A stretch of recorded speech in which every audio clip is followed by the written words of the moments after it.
Okay, our last American Beauty lecture, this one on the rest of the elements of film design. I'm going to try to make this sort of quick for you. Just to, again, I'm not being too analytical here. I'm not being too technical. I'm just asking us to sort of think about how these elements of film design might give us ways to talk through ideas about the film. Um, Cinematic design. The two ideas I want you to think about here is how the camera pushes and pulls, and these are technical terms.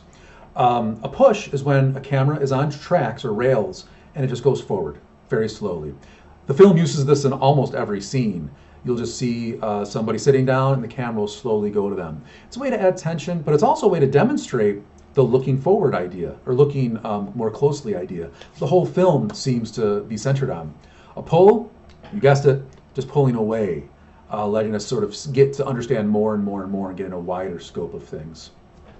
Some idiosyncratic or creative camera angles. I mentioned the ones earlier about Brad and Lester in the workplace.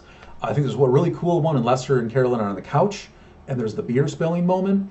Um, let's see, there's that. Well, it's an editing situation that I'll talk about in a minute. The montage at the end, all those just images that get laid side by side together as the voiceover is happening at the very end of the film.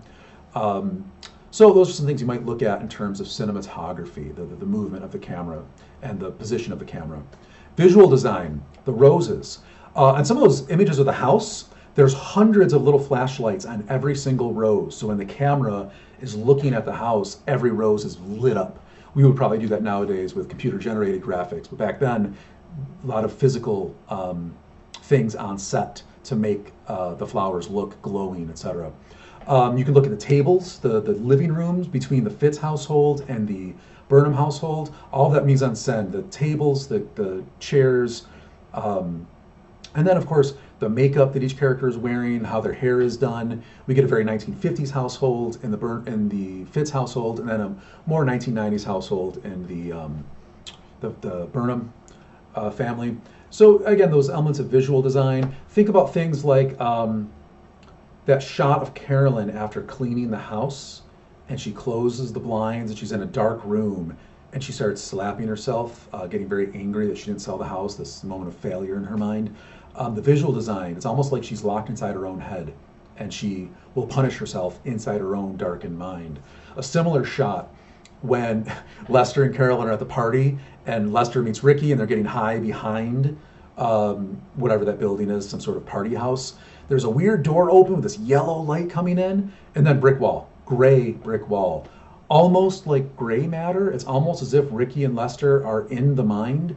They're not even outside. They're in a free space where they are nothing but words and thoughts, not people at all, not trapped inside of a culture.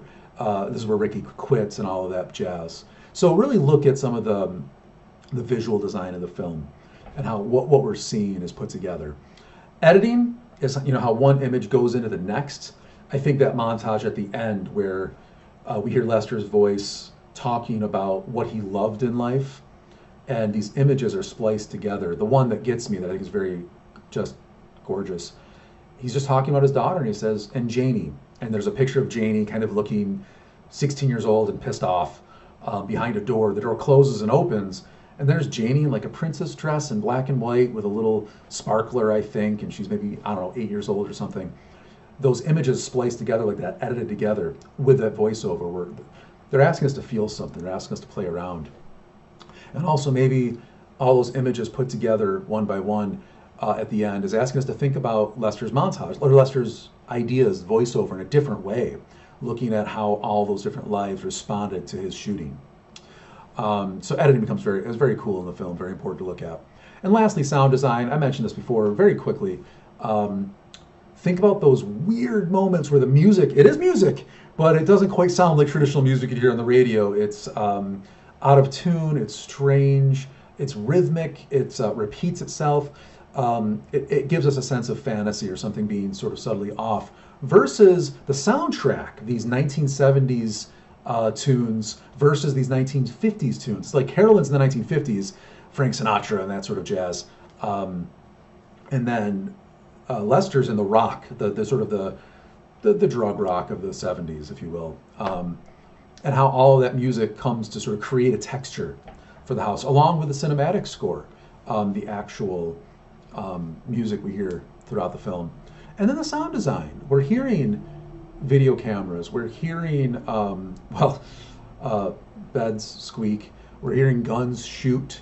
Gosh, not to bring it up again, we're hearing Lester masturbate in bed. That's what wakes Carolyn up in that one scene. So all of those sounds throughout the movie, what do they do for us? How do they sort of push forward the ideas that you might be thinking about? Again, for your paper, one line of dialogue, find it, quote it, and then see if you can find other elements of film that will help you explore the theme or the idea from there. Really look forward to seeing your papers and discussion, guys. Thank you for bearing with me through these fairly long lectures, and we'll see you soon.